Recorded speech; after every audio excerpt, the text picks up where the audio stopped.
periférico, ¿no? Vamos a hablar del sistema nervioso autónomo, cómo está compuesto. Vamos a hablar del sistema nervioso somático, cómo se da el control del movimiento y la acción reflejo, ¿no? Vamos a hablar sobre el arco reflejo, es decir, los componentes del reflejo que ustedes ya conocen, ya hemos visto, y cuáles son los principales reflejos, ¿sí? Eso es lo que hoy nos toca. Las reflexiones de la experiencia, vamos a ver algunas preguntas, ustedes me van a ayudar a responder. Y la primera es, ¿cuál es la función del sistema nervioso autónomo en el organismo? Y podemos enlazarla con la segunda. ¿Cuál es la función del sistema nervioso somático en el organismo? ¿Cuáles son las funciones del autónomo y del somático? Organizar las respuestas. Ya, van a dar respuestas, ¿sí? Pero, siendo un poco más incisivos, tenemos que recordar que cuando hablamos del sistema nervioso autónomo, hablamos de que es un sistema involuntario. Si hablamos del somático, es voluntario entonces.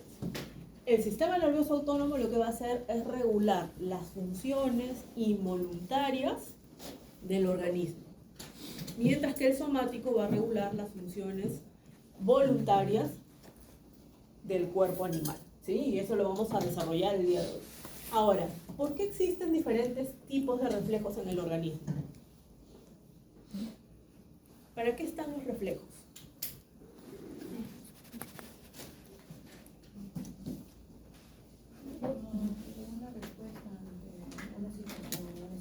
Correcto. De eso se trata un reflejo. Y lo venimos viendo desde la primera clase. Dar una respuesta, que es una respuesta refleja, a partir de un estímulo, ¿sí? Y es una respuesta fisiológica.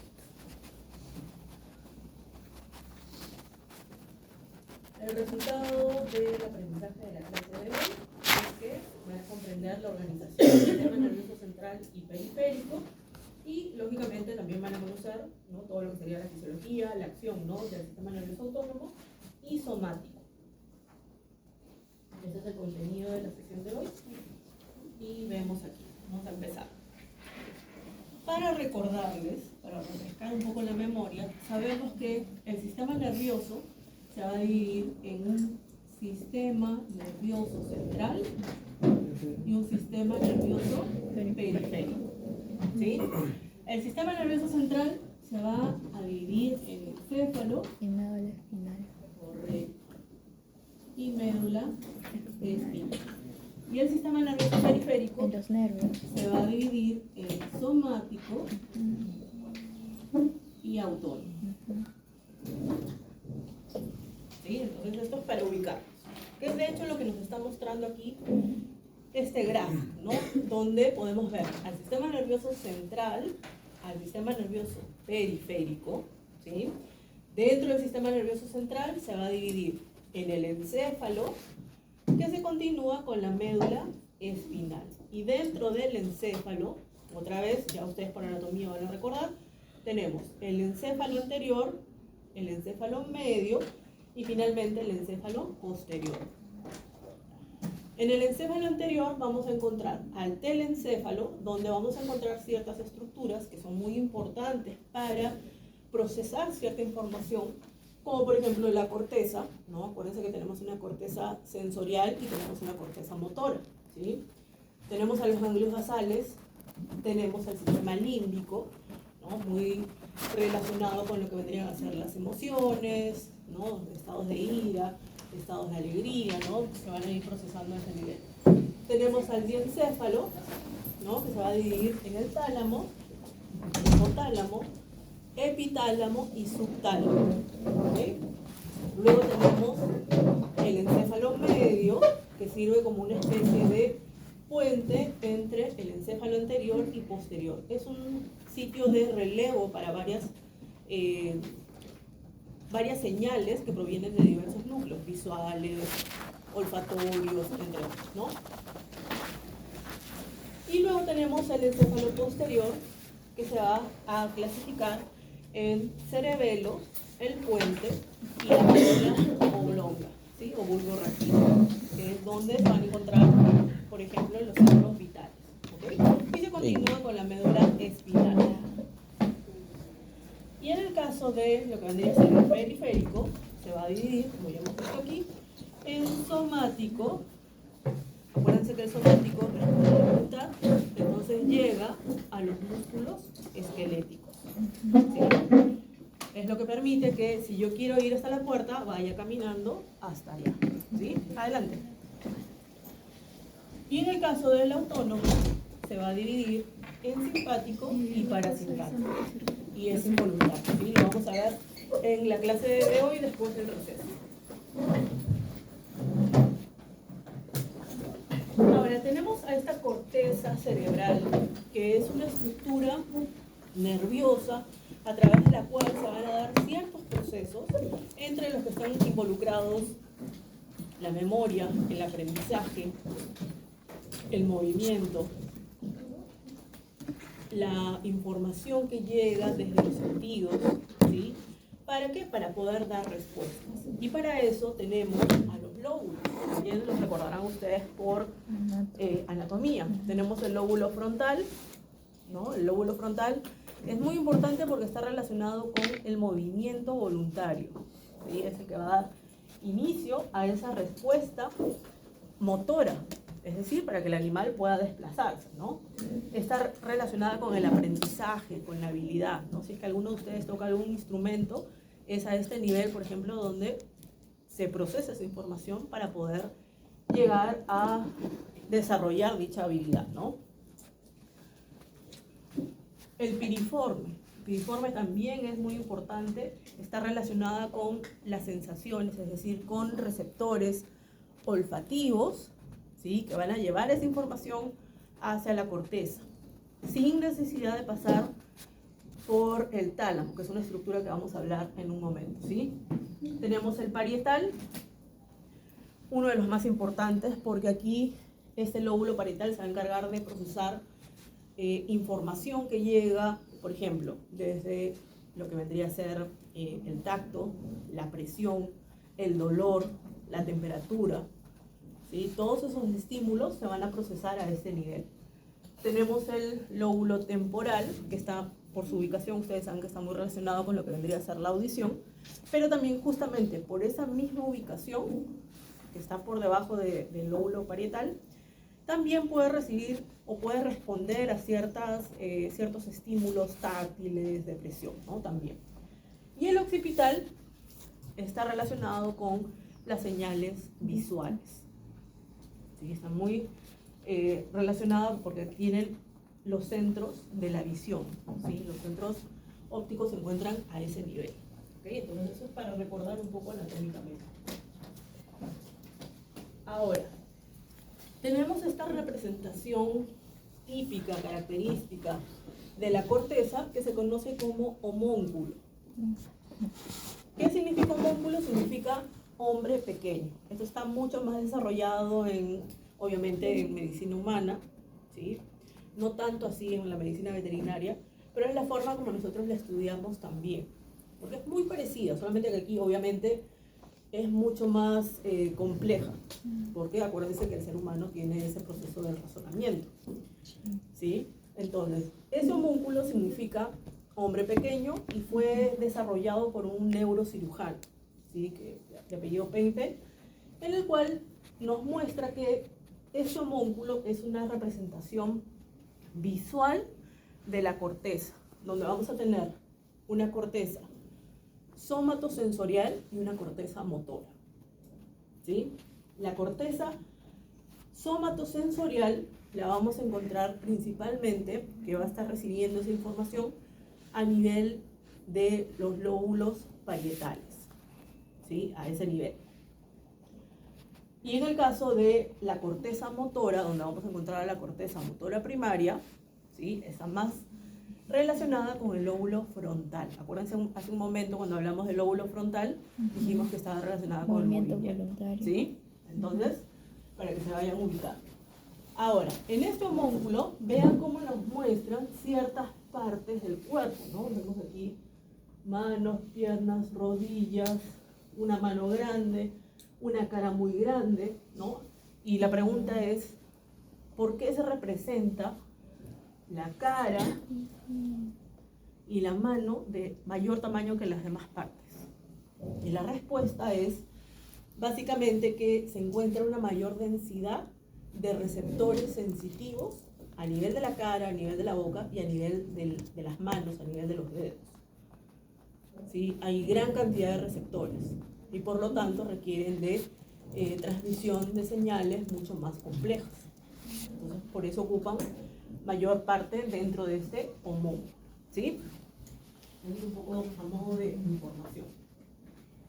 Ahora, tenemos al tálamo, que también es otra estructura nerviosa muy importante. ¿Por qué? Porque es un centro de integración, es un centro de relevo para las señales que provienen desde, por ejemplo, los sentidos, ¿no? De la vista, de la audición, del gusto, no así de la olfacción, ¿sí? O sea, los estímulos olfativos no llegan al tálamo, es el único que no llega, ¿sí? Sino que llega hacia el rinencéfalo, ¿sí? Ahora, tal vez ustedes recuerden también un poco por anatomía que tenemos un tálamo dorsal y un tálamo ventral, ¿sí? Y en el tálamo dorsal vamos a encontrar a los famosos núcleos talámicos, que son justamente los que van a tener a esos núcleos, como su nombre lo indica, donde se va a integrar la información y va a transmitirla hacia la corteza. ¿Esto para qué? Con el fin de elegir aquellos estímulos que sean importantes y dejando de lado aquellos que no requieran de un procesamiento, ¿sí? Y en el tálamo ventral vamos a ver que contiene células GABAérgicas, es decir, que liberan GABA, neurotransmisor que vimos la semana pasada, y que va a generar justamente esa capacidad inhibitoria que tiene para eliminar aquellas señales que no sean necesarias. Solamente va a permitir que se puedan estimular, que pueda enviar la información que sea idónea para dar una respuesta. Y aquello que no sea necesario va a ser inhibido, ¿sí? Y vean lo que dice aquí, en este último, bueno, no es el último, el penúltimo párrafo que dice: centro de relevo y de integración sensorial, ¿sí? Mantenimiento del estado mental, de la atención y la vigilia. Es lo que permite que ustedes puedan estar atentos a esta clase. También está muy relacionado con las emociones, la ira, la alegría, tristeza, ¿no? Todo también se procesa a nivel del tálamo. Obviamente mucho más estudiado en lo que vendría a ser la psiquiatría en medicina humana, ¿no? Sin lugar a dudas. Tenemos la siguiente estructura, que es el cerebelo. El cerebelo, que sabemos que se va a encontrar en el encéfalo posterior, ustedes van a recordar que está dividido en hemisferios, pero también en lóbulos, ¿no? Donde tenemos un lóbulo rostral, tenemos un lóbulo caudal y tenemos un lóbulo mucho más pequeño, que es el flóculo nodular. Estos lóbulos contienen núcleos que van a procesar información. ¿Por qué? Porque el cerebelo se encarga de coordinar los movimientos. Está relacionado con la postura, con el equilibrio del cuerpo, ¿sí? Entonces, básicamente su función es de coordinación motora. ¿Por qué? Porque recibe señales desde que son captados estímulos por receptores de la vista, de la audición, propioceptores, que son receptores que se encuentran dentro de los músculos esqueléticos, dentro de las articulaciones y que dan cuenta de, por ejemplo, la posición del cuerpo. Es lo que permite que, por ejemplo, yo pueda estar parada aquí y que ustedes estén sentados, algunos con la espalda más rígida, más derechos, de costadito, ¿no? Pero todo eso pasa por el cerebelo, ¿sí? Porque es el que coordina los movimientos y ayuda a mantener lo que vendría a ser la postura, como les digo, ¿sí? Vean, postura, equilibrio, ¿no? Centro integrador para los movimientos uniformes, coordinados, voluntarios, ¿no? Nuevamente el ejemplo. Yo quiero ir hacia la puerta, voy a caminar, ¿no? Y voy a caminar en línea recta para poder llegar. ¿Sí? Todo eso pasa por el cerebelo, ¿ok? ¿Qué hace aquí? El cerebelo lo que hace es también apropiarse de aquellas señales que sean necesarias y eliminar otras que no sirvan. ¿Qué quiero decirles con esto? De que si yo, por ejemplo, estoy en esta parte del salón y yo quiero ir hacia la puerta, gracias a esa información que llega al cerebelo, va a permitir que yo camine por aquí, gire, ¿no? Gire hacia la derecha y continúe mi camino hasta la puerta. Entonces, ¿qué es lo que elimina? ¿Qué señales son las que eliminan? Que yo quiera salir y me golpee contra la mesa, ¿sí? Entonces, ahí está la función. O si yo quiero salir del salón, que camine, ¿no? Y que yo pueda abrir la puerta y no que directamente venga y me choque. Claro. ¿Sí? Entonces, hola. Justo. Entonces el cerebelo es la que procesa esa información. ¿Ok? Ahora, como les dije, obviamente eso se ayuda de la vista, por ejemplo, ¿no? Y en el caso de los perros, la audición también es muy importante, aparte de la vista. En los animales en general, ¿no? Pero el perro es nuestro ejemplo típico. Por ejemplo, en el caso de si tenemos un perro con otitis, ¿cuál es uno de los signos más característicos? Así que lo vemos a simple vista. La cabeza va hacia un lado, ¿no? Gira hacia un lado. Quiere decir que ahí está perdiendo lo que es parte de la postura, pero también parte del balance y del equilibrio del cuerpo. ¿Qué está afectando aquí? Que los receptores auditivos no están funcionando de manera adecuada, ¿sí? Entonces eso hace que el animal esté con la cabeza girada hacia la derecha, si es que es el lado derecho, y que incluso pueda caminar de manera descoordinada, generando algo que se conoce como ataxia.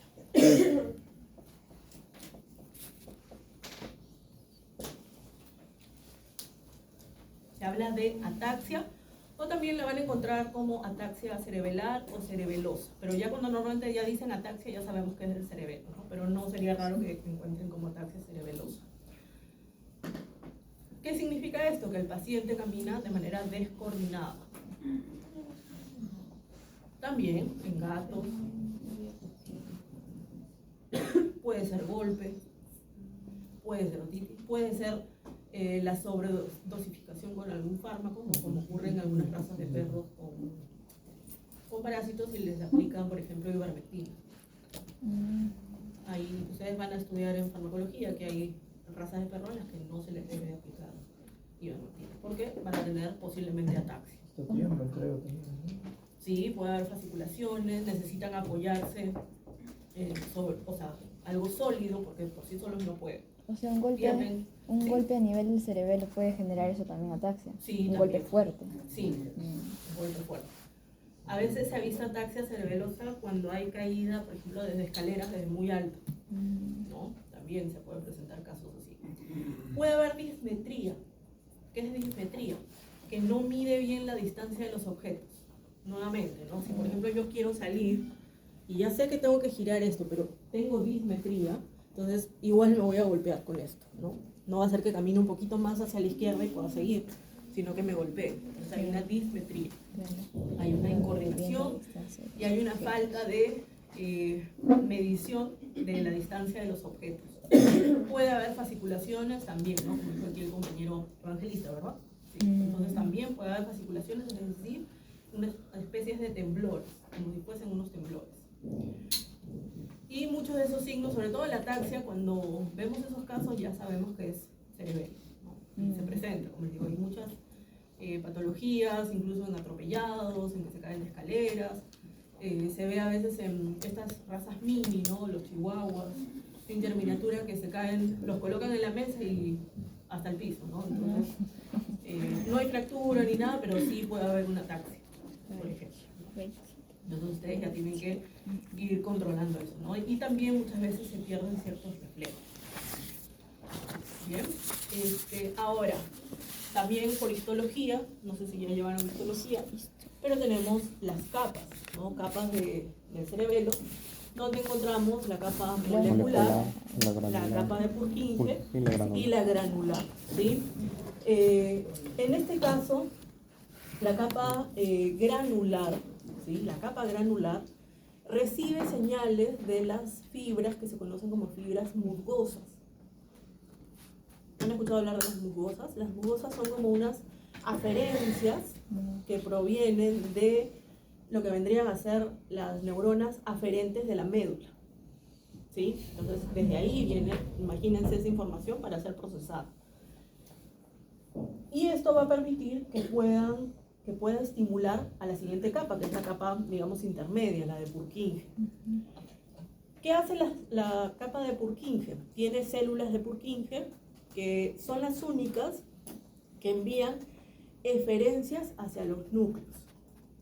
¿Sí? Envía las eferencias hacia los núcleos, sobre todo liberando GABA, es decir, son inhibitorias, justamente para poder eliminar aquellas señales que no son necesarias. Por eso muchas veces se dice que el cerebelo tiene una acción correctiva, porque corrige los movimientos hasta que se puedan mantener de manera correcta o se puedan realizar de manera correcta. Y finalmente tenemos la capa molecular, que en esta capa es donde se va a procesar la información. Es un sitio de integración de señales, ¿no? Y las tres en conjunto, lógicamente, van a ayudar a que se pueda procesar dicha información recibida desde los receptores sensoriales, ¿sí? Para dar la respuesta y que el animal pueda desplazarse, ¿sí? Muy bien. Ahora, tenemos otra estructura relacionada con los movimientos, que son los ganglios basales. Tal vez los recuerden por anatomía, ¿no? El globo pálido, el putamen, sustancia gris, ¿no? Todos ellos conforman estos ganglios basales y también reciben señales para generar la marcha, digamos, una marcha más fina, movimiento fino. Y el balance, vean lo que dice aquí en este último párrafo, dice, el balance entre estos dos sistemas, es decir, los ganglios basales y el cerebelo, permite movimientos finos y organizados. ¿Sí? Ambos contribuyen a que se pueda dar ese desplazamiento del animal. Solamente que ahí hay una diferencia, y es que el cerebelo recibe mayor cantidad de aferencias y además es más rápido. En los ganglios basales su respuesta es algo más lenta, por eso es que es más fino, ¿sí? Entonces, para que lo tengan en cuenta, pero ambos trabajan obviamente de manera organizada para que se puedan dar los movimientos. Tenemos la médula espinal.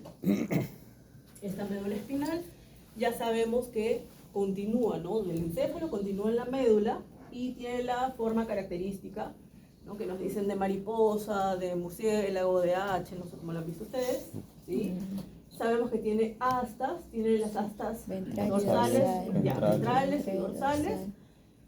Muy importantes, ¿por qué? Porque a través de las astas dorsales, las vías aferentes llegan hacia la médula para integrar la información. Y las respuestas salen a través de las astas Eferentes. No. Las vías eferentes, las astas Ventrales.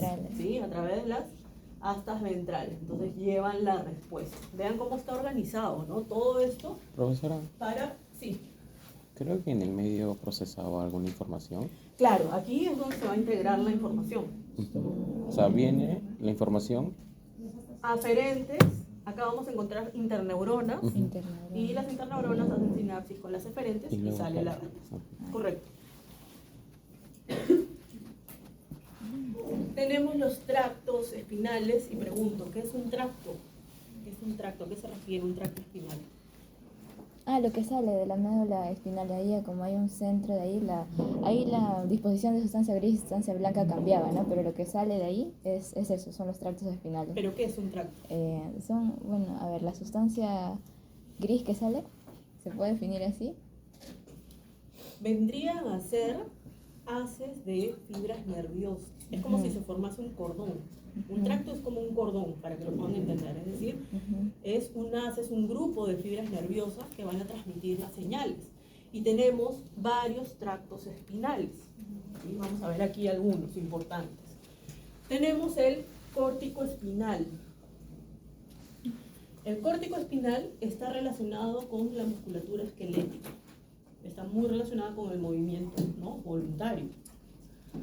Tenemos al rubro espinal, que está relacionado con los músculos flexores y extensores, sobre todo de las articulaciones, de las extremidades. Rubro espinal. Sí, rubro espinal. Tenemos al espino cerebelar, ¿sí? En este caso, ese tracto está relacionado con lo que vendría a ser la propiocepción.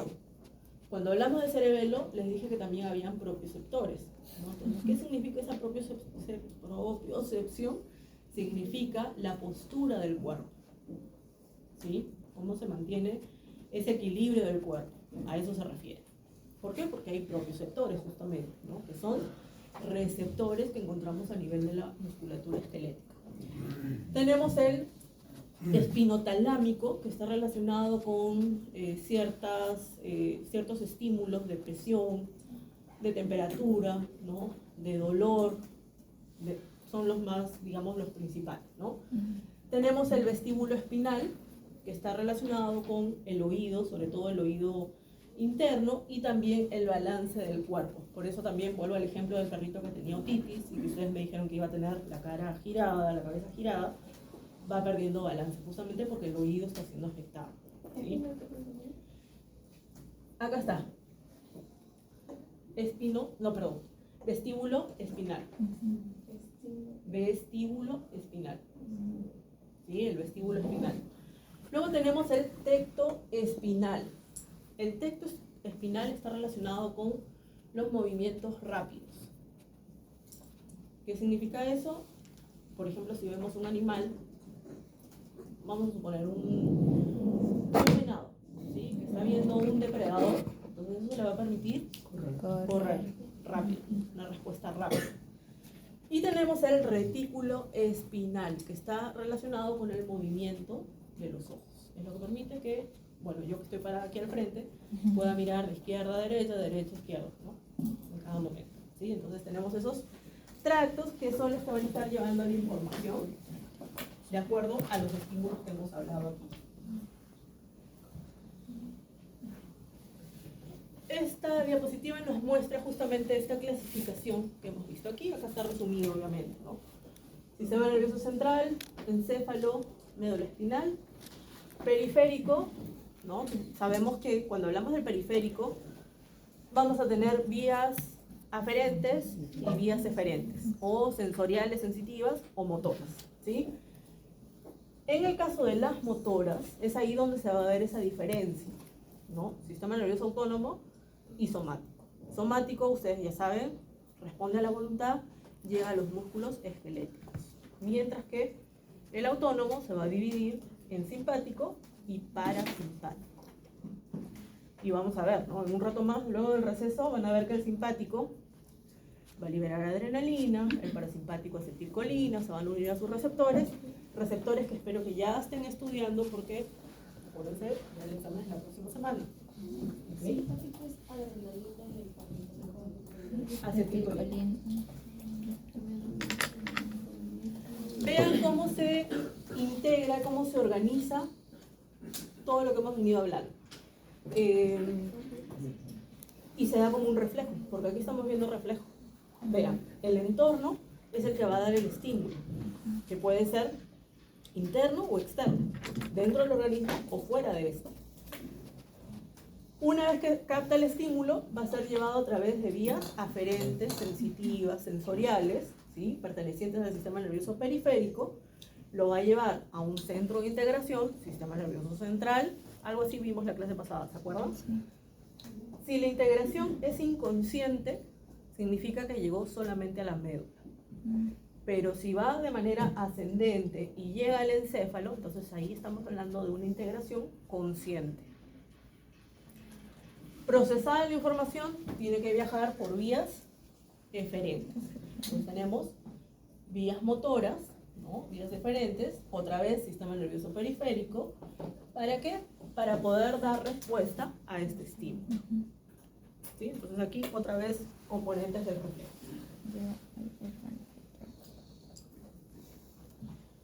Tenemos el sistema sensorial relacionado con receptores y vías aferentes sensitivas o sensoriales, ¿sí? En este caso, lo que ocurre es que la información es llevada por vía aferente, ¿no? Desde un receptor. Vamos a suponer que esa mano está tocando un estímulo doloroso, a lo mejor puede ser fuego, ¿no? O algo que tenga espinas, ¿no?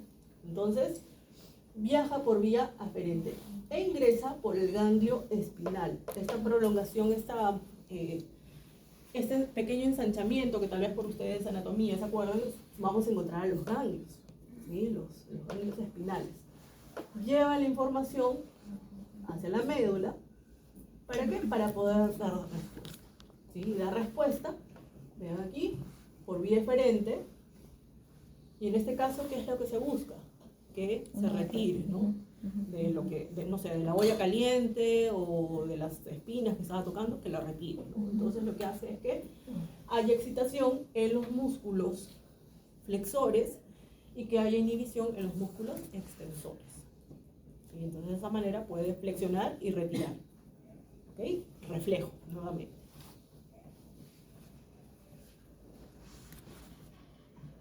Ahora tenemos aquí la propiocepción general, que se refiere básicamente a los propioceptores, receptores que se encuentran a nivel de los músculos esqueléticos, a nivel de lo que vendrían a ser algunas articulaciones, ¿no? De hecho, al final de la clase de hoy día vamos a hablar de algunos propioceptores, como el uso muscular, ¿no? El órgano tendinoso de Golgi también, que se encargan de captar ciertos estímulos. ¿Cuáles? Por ejemplo, que un músculo esté muy contraído o que esté relajado o que esté estirado, ¿sí? Entonces esos estímulos son captados y son llevados hasta centros superiores, dentro de los cuales se encuentra el tálamo, el cerebelo, por sobre todo, ¿no? Para poder dar respuesta. Y algo muy importante a tener en cuenta es que vamos a encontrar neuronas de primer orden y neuronas de segundo orden. ¿En qué consiste esto? Las neuronas de primer orden son aquellas, básicamente, las vías aferentes, es decir, aquellas vías que van a llevar las señales desde el receptor hacia la médula, ¿sí? Hacia la médula. Y las neuronas de segundo orden van a ser aquellas que van a estar inmersas ya en la médula y van a llevar la información hacia vías ascendentes, es decir, hacia el encéfalo. ¿Sí? Entonces ustedes, por ejemplo, leen algo que nos dice que están implicadas neuronas de segundo orden, entonces ustedes saben que esa información va a ir desde la médula hasta el encéfalo. ¿Sí? Y las del primer orden, desde el receptor hacia la médula. ¿Sí? No se olviden, porque a veces eso en fármacos, sobre todo, les van a preguntar. ¿Justamente para qué? Para que ustedes puedan administrarle analgésicos a sus pacientes, ¿no? ¿Por qué? Porque hay pasos en la sensación de dolor. Cuando ustedes lleven fármaco, hay una clase, que no sé si la dan como clase o como exposición, que se trata de fisiología del dolor. Nosotros aquí no vemos fisiología del dolor porque aquí nosotros vemos lo que ocurre normalmente. Ya cuando hay dolor, ya algo se está alterando. Pero sí tenemos que conocer los pasos en la sensación de dolor. ¿Sí? Ya posiblemente cuando lleven fármaco ya no les van a explicar esto. Entonces, se supone que ustedes ya lo saben. Entonces, ¿qué ocurre aquí? Vamos a ver que esos pasos en la sensación de dolor se va a dar en 4 tiempos, ¿sí? O 4 pasos, o 4 fases, como quieran, o 4 etapas, porque otros hablan de etapas, ¿no? Entonces tenemos primero, la primera